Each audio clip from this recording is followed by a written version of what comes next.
Well, good morning. Happy 2022. Let's see what we've got. Okay, I think actually we can call the meeting to order. We have everyone present. I think we have regrets from Councillor Schumacher this morning, but otherwise all of council is here. So yeah, this is our first council meeting of 2022, and I think it will be an exciting year, and with a little bit of luck, we'll see the tail of COVID-19 sometime this year, and looking forward to more highs than lows in 2022. I will read the land acknowledgement statement. I would like to respectfully acknowledge that we are on the traditional territory of the Anishinaabe under the terms of the Robinson-Huron Treaty number 61 of 1850 and the Williams Treaties of 1923. We commit to acknowledge, learn, educate, create opportunity, honor sacred places, and take actions towards real truth and reconciliation in support of our commitment to walking the path together in respect, peace, and harmony for future generations.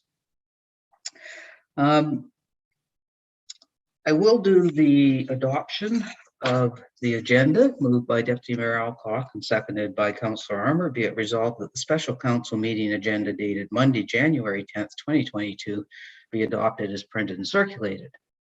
All in favor? That carries. Are there any disclosures of pecuniary interest? Seeing none. Just before we get started, we realized the passing of another very significant member of our community a few weeks ago, and that's Ken Thompson. And I think it's only appropriate that we turn to Councillor Thompson to maybe highlight a little bit about what Ken did for our community just before we start. Councillor Thompson. Yes, thank you, Your Worship. Very pleased to do so. In some ways, I'm pleased to do so, but of course, in other ways, I'm regretful that we're doing this in the first place. But I'm happy to talk about Ken.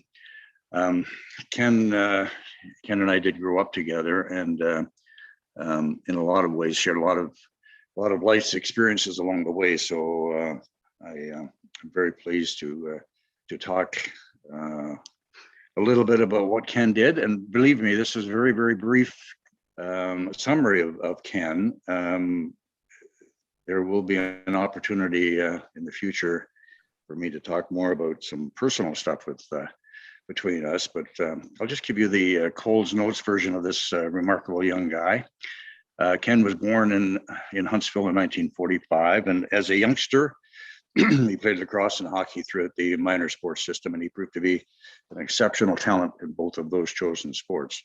And I just might add too that these were the two sports that Ken was known for, but I also golfed with Kenny, and he could whack a golf ball a ton.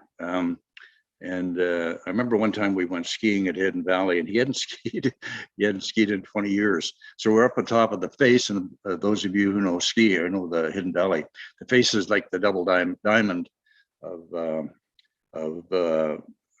ski hills out there. And so we're standing at the top, and I'm thinking, well, he's going to take it easy. No, he just plowed straight down over the face like he hadn't not skied in the last 20 years of his life.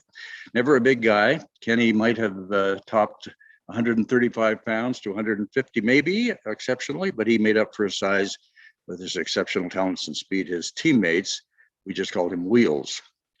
Kenny won 3 Minto Cup Canadian championships with the Oshawa Greengales. He was a captain of the team and always in the top 2 and 3 in league scoring. He added 1 other Canadian championship with Windsor, the Windsor Warlocks. So he was a 4-time Canadian lacrosse champion. Ken was also proud to be one of a very few father-son combinations to have won Canadian titles when his son Jeff won a Minto Cup with Whitby.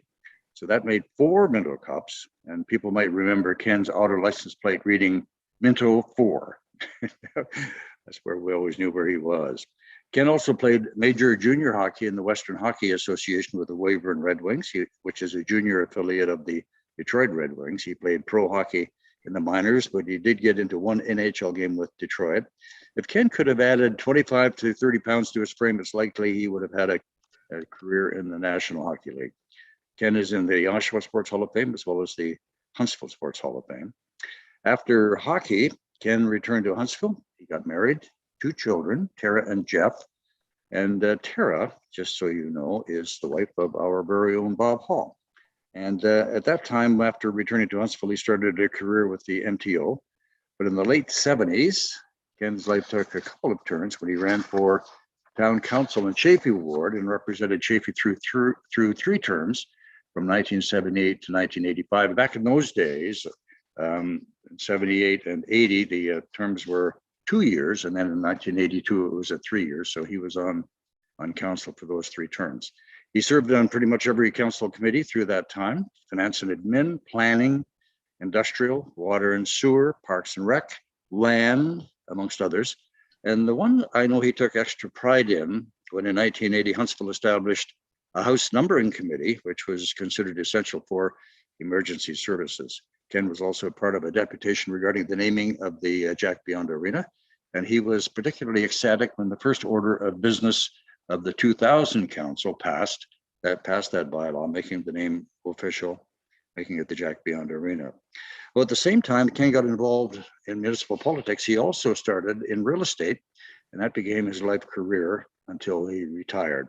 Ken was a top salesman for Bose & Cox, but things really changed career-wise, excuse me, when Ken, his wife Chris, and Brent Stapleton, Chris's son, Ken's stepson, started Coldwell Banker Thompson Real Estate in 1985. And from that start of 3 salespeople, there are now in excess of 30 salespeople with Coldwell Banker Thompson. They have offices in Huntsville, Berks Falls, Sundridge, South River, and Port Carling. And I think it goes without saying that Coldwell Banker Thompson Real Estate is now the largest real estate office in Huntsville and the Omegawan Highlands. So we've done very well. Accolades have shown up on social media describe Ken always as a gentleman, kind and helpful. And I know that to be true, as he took my daughter under his wing and mentored her so she could achieve her chosen profession in property appraisals. Ken was a lifelong friend to me and was respected by all those who got to meet and know him. He passed away December 30th. Chris says there will be a celebration held at a later date. And at that time, I'm going to tell a lot of personal stories about Ken and my life with him. So thank you, Your Worship. Thanks, Brian. You did an awesome job of highlighting some of Ken's career, and he certainly gave a lot to this community, and he will certainly be missed. Look forward to his celebration of life. Okay, I guess the reason for this special council meeting on a Monday morning in January is to pass the budget. So I do have a resolution moved by Councillor Withey and seconded by Deputy Mayor Alcock. Be it resolved that the Town of Huntsville 2022 consolidated budget as attached to Report Corp 2022-1 be approved with a total levy of $17,816,932. And I believe Julia and Reva are here to walk us through this. Ladies, welcome. The floor is yours. Thank you, Your Worship. I just wanted to go through and just quickly highlight the one change that has been made since the draft budget was presented on December 15th. That draft budget included an estimate of the insurance premiums for 2022 because the actual amounts were not yet known. Since then, our treasurer has been working with our insurance provider and our asset and risk management coordinator to get the actual insurance premiums for 2022. So those premiums have actually reduced since our estimate. Overall, the change in premiums reduces the overall net levy by just under $18,000. This has resulted in a reduction of the net levy from, a change in the net levy from 5% to 4.89, which equates to a reduction in the tax rate increase from the 2.24 that was discussed at the December 15th meeting to 2.14 for 2022. And I'm available for questions. Okay. Just for anybody joining us from the public, we have totally been through the budget and back on December 15th, and this is basically just a ratification of the budget with that one change. But Council, I will go to you for any questions that have arisen in the last 3 weeks.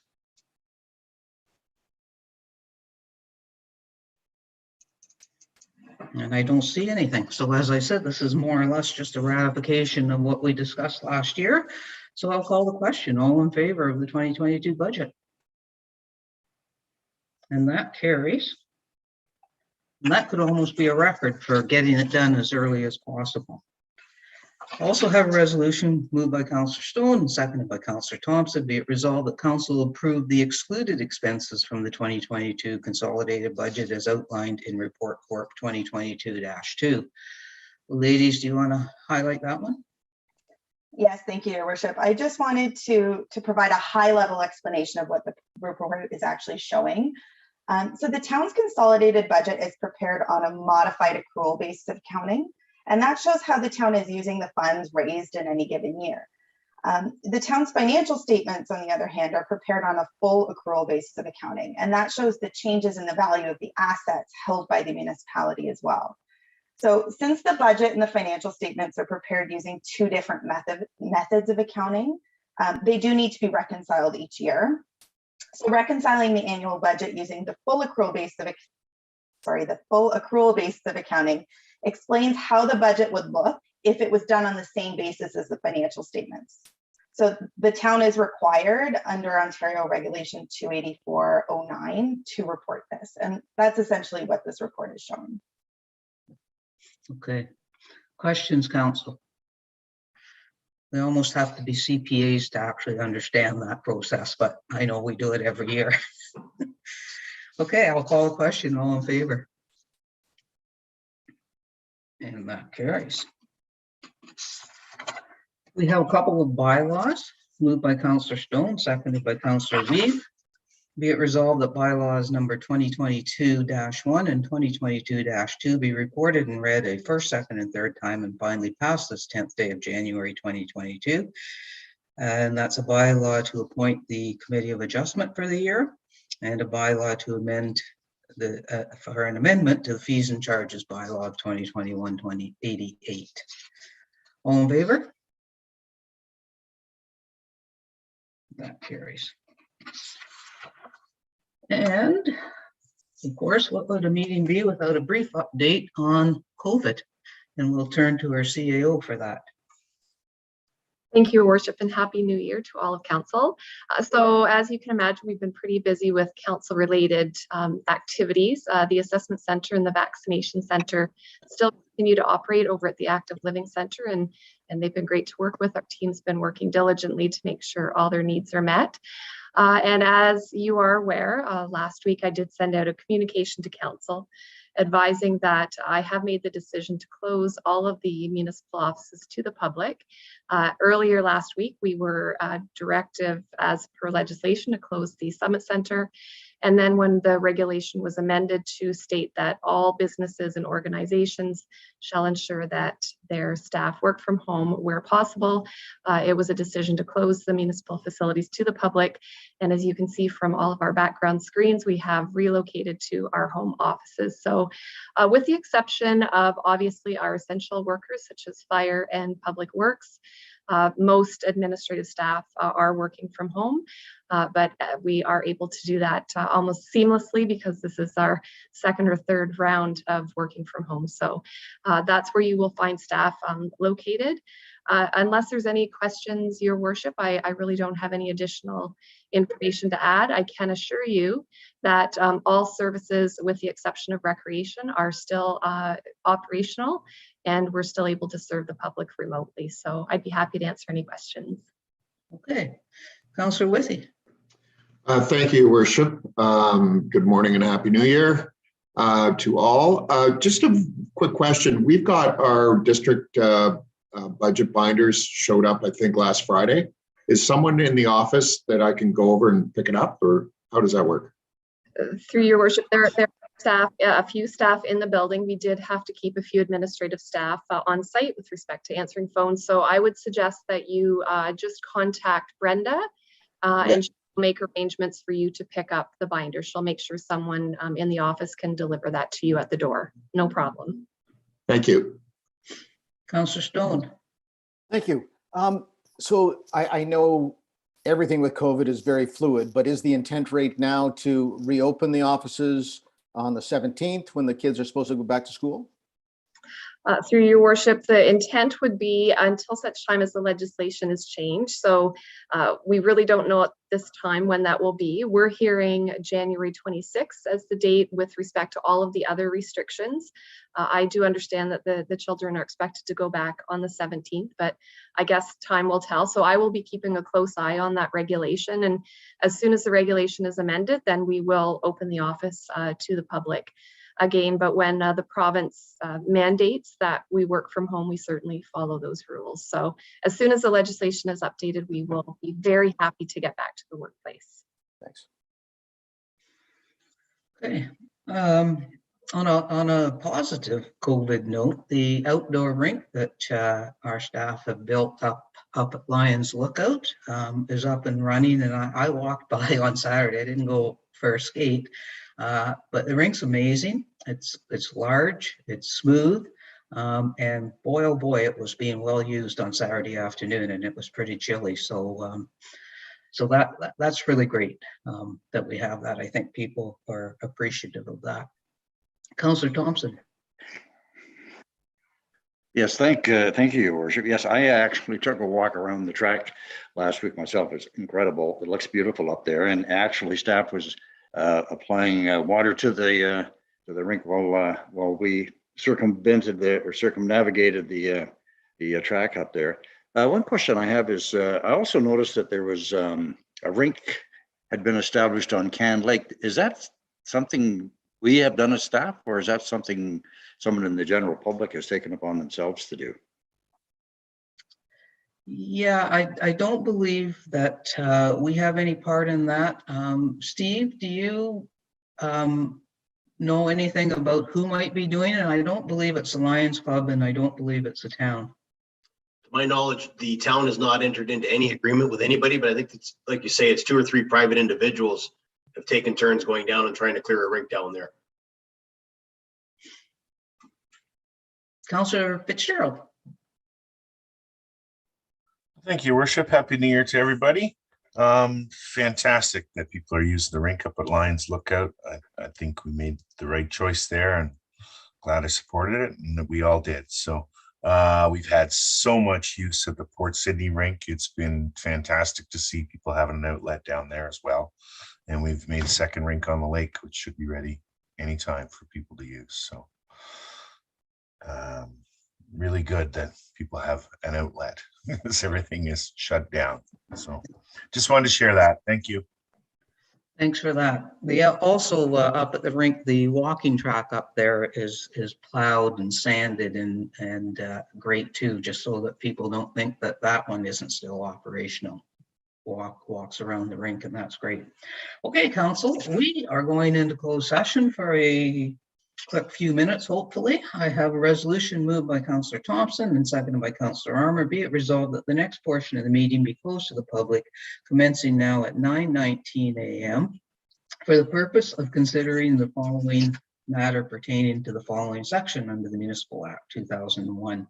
Section 239, litigation or potential litigation, including matters before administrative tribunals affecting the municipality or local board, the OLT appeal update, Wilson 32 King Crescent, and a personnel matter about an identifiable individual, Operations and Protective Services Division.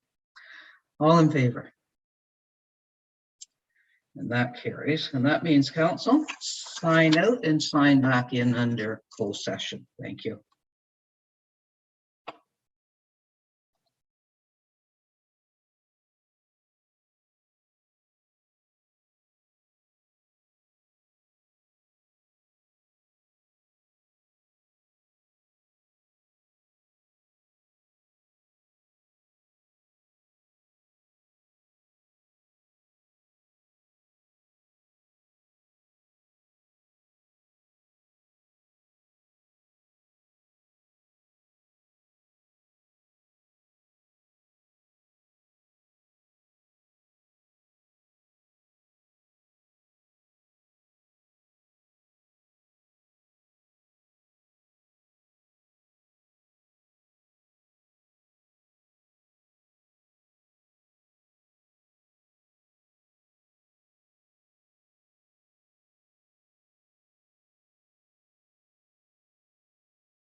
Okay, 1, 2, 3, 4, 5, 6, 7. I'm missing someone. Counselor Armour. Nope, there he is. Counselor Armour's with us, just dark. Okay, we're back live, Tanya? Or Crystal or Natalie? Okay. I have a resolution on the Ontario Land Tribunal, which I need a mover and seconder for. Councillor Weed and Deputy Mayor Alcock. Be it resolved that the Ontario Land Tribunal, OLT, be advised that the town of Huntsville will be participating in case number OLT 21-001611, and further that staff be authorized to engage legal counsel, and further that costs associated with this appeal be funded from the Planning Reserve Legal. Questions?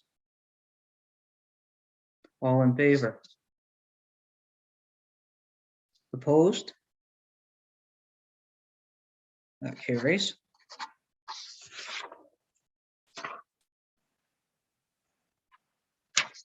And I have a resolution moved by Councillor Armour, seconded by Councillor Withey. Be it resolved that confirmation bylaw 2022-3 be received, numbered, and read a first, second, and third time, and finally passed this 10th day of January 2022.